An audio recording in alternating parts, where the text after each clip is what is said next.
Nous allons voir dans cette vidéo le problème Dominating State, qui est un problème NP complet. En français, on parle de calcul d'un ensemble dominant d'un graphe.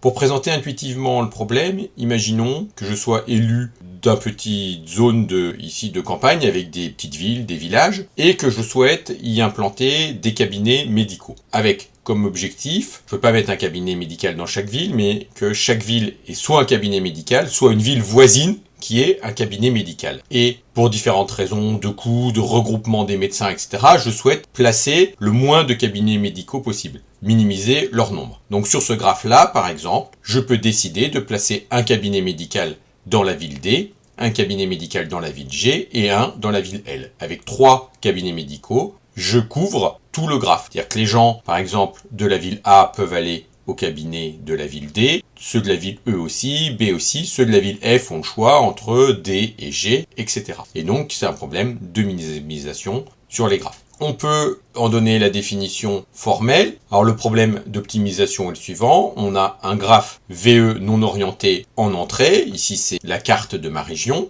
Et que je cherche, c'est un sous-ensemble H des sommets du graphe. Donc, dans mon exemple, c'était de l'ensemble des villes, qui est de taille minimale, tel que pour tout sommet S, donc toute ville qui n'est pas dans H, donc c'est une ville où j'ai pas de cabinet médicaux, je sais qu'il existe un élément de U, une ville où il y a un cabinet médical, tel qu'il y ait une arête entre cette ville et la ville où il y a le cabinet médical. Donc c'est exactement le problème donné avant. Et le problème de décision associée, c'est on se donne un graphe fini non orienté, un entier K, et on se pose la même question, mais sauf qu'on cherche pas à minimiser le nombre de cabinets médicaux, mais savoir s'il est possible de le faire avec K cabinets médicaux.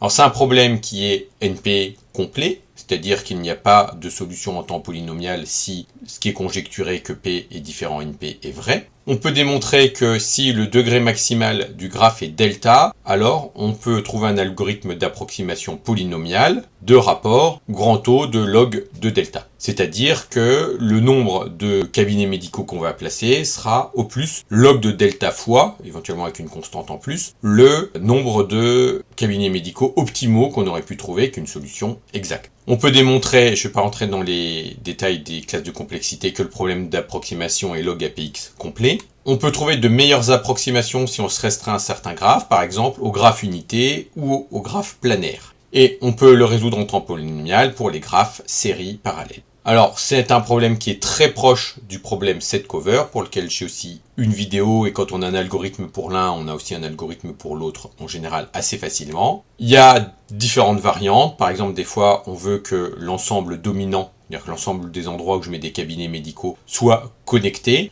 Il y a des variantes où on veut aussi une certaine robustesse, c'est-à-dire que chaque point du graphe ne soit pas voisin d'un sommet dominant, mais de K sommets dominants, par exemple de 2 sommets dominants. C'est-à-dire que ça veut dire que s'il y a un truc qui tombe en panne, vous avez toujours une solution alternative. Et donc voilà, il y a beaucoup de problèmes d'optimisation, notamment dans les réseaux, qui sont liés à ce type de problème d'ensemble dominant.